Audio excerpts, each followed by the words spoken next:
The rise of the Ottoman Empire, 1299 to 1453. As the Sultanate of Rum in the Anatolian Peninsula slowly declined, many Anatolian beyliks appeared, one of these being led by Osman I, of which the name Ottoman is derived from.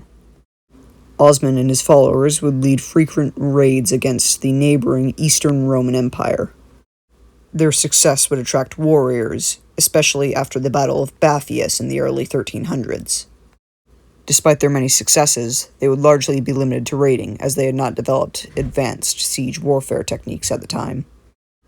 Despite being famous for raiding the Eastern Romans, Osman would also feud with the Germanians and many Tatar groups. Osman himself was a Muslim, although, unlike many medieval leaders, he was able to work with other non-Muslims to further his political gains. Following Osman's death in 1323, his son Orhan would succeed him. Orhan oversaw the takeover of one of the region's major cities, Bursa, and shortly thereafter, many other of the region's major cities would fall. Under Orhan's rule, the Ottomans would begin to rapidly advance, being able to mint coins and finally developing siege warfare tactics. In 1346, the Ottomans conquered the Turkish Principality of Keresi, meaning that all crossing points to Europe were now in Ottoman hands. Experienced Keresi warriors became a part of the Ottoman military, which would be helpful in later campaigns. Orhan would marry Theodora, the daughter of Byzantine Prince John VI, and later Orhan would go on to support John VI in overthrowing John V. When John VI became co-emperor, he allowed Orhan to raid Gallipoli, allowing the Ottomans to gain their first stronghold in Europe. Using his new stronghold in Gallipoli as a launching point, he would launch an invasion of Thrace controlled by both the Byzantines and the Bulgarians. Within a decade, most of eastern Thrace had come under Ottoman control, which would greatly weaken the Ottomans' main rival, the Byzantines. With the Byzantines now weakened, Emperor John V of the Byzantine Empire was forced to sign an unfavorable treaty in 1356 with the Ottomans, recognizing their Thracian losses. For the next 50 years, the Ottomans would be left free to reign in the Balkans, reaching as far as modern-day Serbia. In 1362, Orhan died, leaving Murad I to rule. Soon after coming to power, Murad would launch an attack on the Byzantine city of Adrianople, taking it over and renaming it Edirne. He would then make Edirne the capital of the Ottoman Empire, which would mark a turning point where the Christian Europeans began to see the Ottoman Empire as more of a threat. In 1371, Uglješa, a powerful Serbian ruler, attempted to launch an anti-Ottoman alliance. However, with the Bulgarians divided and the Byzantines nearly surrounded by the Ottomans, the only one to join this alliance was Ugljesha's own brother. On September 26, 1371, the Serbians would launch the Battle of Maritsa. Some 70,000 Serbian troops were led by Uglješa and his brother, who planned to take Edirne, the Ottoman capital. Despite having a smaller army, under the leadership of Sahin Pasha, the Ottomans were able to pull out a victory by using superior tactics, killing both Uglješa and his brother in the battle. With the catastrophe that was the battle, the Ottomans were able to gain control of both Macedonia and parts of Greece. Following the battle, Serbia would collapse, and Ottoman raids into former Serbian lands and Bulgarian lands would intensify. By 1376, Tsar Shishman of Bulgaria would accept vassalage status under the Ottoman Empire, although raids into his territory would still continue. On the other hand, John V of the Byzantine Empire would also accept vassalage status. With the Ottomans focused on Byzantine politics, both the Bulgarians and the Serbians had a rest period. In this rest period, Prince Lazar of Serbia managed to consolidate his rule over much of the former Serbian territories. With the Bulgarians focused in a war, Murad would take control of the important Bulgarian city of Sofia. On the 18th of September, 1385, Ottoman and Serbian forces clashed at Savra Field, where the Ottomans won. Ottoman forces would go on to take the Serbian city of Nice. However, Murad would have to go back to the Anatolian Peninsula for political matters. With Murad gone, Prince Lazar of Serbia would break his vassalage with the Ottomans, and would go on to lead a battle at Plotnik where he would win against the Ottomans, encouraging other Balkan states, such as the Bulgarians, to do so as well. In 1388, Murad would return from Anatolia, where he would quickly launch a lightning campaign against the Bulgarians, forcing them into vassalage status once again. On June 15th, 1389, both Ottoman and Serbian forces would clash at the Battle of Kosovo. Both armies would be nearly annihilated, and both Murad and Lazar would be killed in the battle. However, this battle was terrible for the Serbians, as, despite both armies being annihilated, the Serbians, unlike the Ottomans, had no more troops to spare, and while the Ottomans had another army coming, the Serbians could not defend their territory, and so, quickly, they were conquered by Murad's successor. In 1389, following Murad's death, he would be succeeded by Bayezid I. Bayezid would be given the nickname the Thunderbolt, as he quickly encapsulated all Serbian territories. The Hungarians would begin to notice the Ottoman threat, and therefore would begin negotiating with the Ottoman vassal of Bulgaria, who wanted to break free of their vassalage. When Bayezid heard of the betrayal of Bulgaria, he quickly launched a lightning campaign, and took over all of Bulgaria, this time annexing it. Tsar Shishman of Bulgaria would flee to Nikopol. However, after that city was captured, he would be beheaded. Following this, Bayezid would turn his attention south to his vassals who were bickering.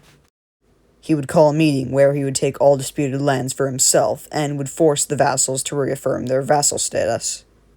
However, one of the Ottoman vassals would go back on the agreement, which would anger Bayezid. Due to this, Bayezid would blockade Constantinople. He would follow this by annexing Thessaly and the Duchy of Athens. While Bayezid was occupied in Greece, the Wallachians, occupied with Hungary, would attack the Ottomans. Bayezid would march north, however, he was defeated at Rovine. Despite this, the Wallachians agreed to come under Ottoman vassalage. In 1396, the Hungarians managed to launch a crusade against the Ottomans. Their army mostly consisted of Hungarians and French crusaders.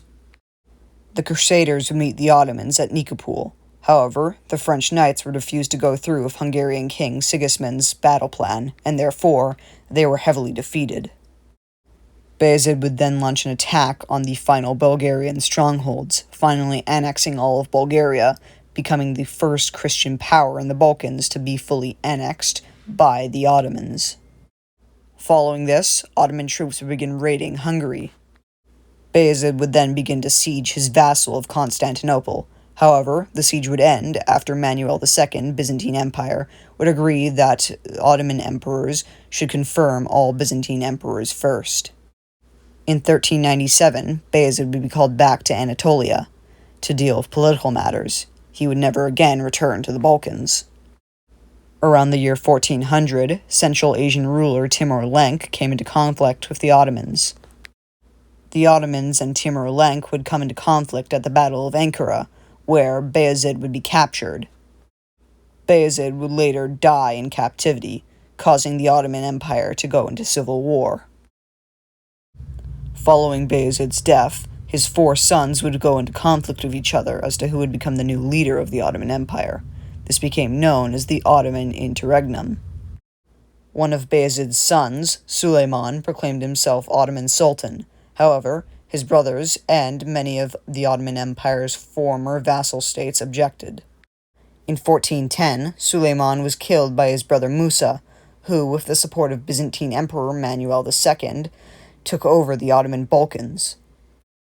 However, Musa was opposed by his younger brother Mehmed, and after Musa alienated himself from his allies, Mehmed would launch an invasion of the Ottoman Balkans. In 1412, Musa was killed outside of Sofia by Mehmed. Mehmed then proclaimed himself Mehmed I, the first Ottoman Sultan of a newly reunited Ottoman Empire.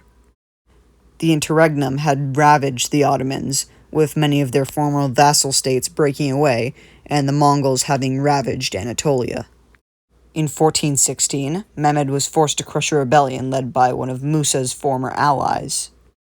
Then, in 1419, he forced Wallachia back into vassalage. He would then spend the rest of his rule reconsolidating his power over the Ottoman Balkans. In 1421, Mehmed would die, and he would be succeeded by his son, Murad II, who would spend his early years crushing political revolts and rebellions. In 1422, Murad would lay siege to Constantinople. However, the siege would be broken after the Byzantine emperor would agree to pay tribute to the Ottomans.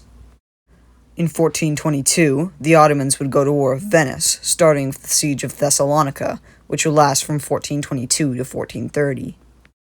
The Venetians would defeat the Ottomans at the Battle of Salonika, which would encourage countries like Serbia and Hungary to ally themselves with Venice. Pope Martin V also encouraged other Christian states to join the war against the Ottomans, which encouraged Austria to do so. The Ottomans moved to recapture Wallachia, which had become a Hungarian vassal state. At the same time, Serbia attacked Bulgaria, and the Pope encouraged the Anatolian Emirate of Karamanid to attack the Ottomans from behind. Now being attacked from all sides, Murad had to split his forces, sending half of his troops over to Asia. While the Ottoman troops in Wallachia were defeated by the Hungarians, the Ottoman troops in Bulgaria defeated the Serbians and turned to face the Hungarians. However, the Hungarians fled back to Wallachia. In 1428, in Asia, the Ottomans defeated the Karaman Emirate. In 1432, the Venetians finally signed a peace treaty with the Ottomans. However, Serbia and Hungary were still at war, and the war came to a standstill. However, in 1441, the HRE, Poland, Albania, and multiple Anatolian emirates went to war against the Ottomans. The fighting force would be too much to handle, and in 1444, Murad would be forced to abdicate in favor of his 12-year-old son, Mehmed II.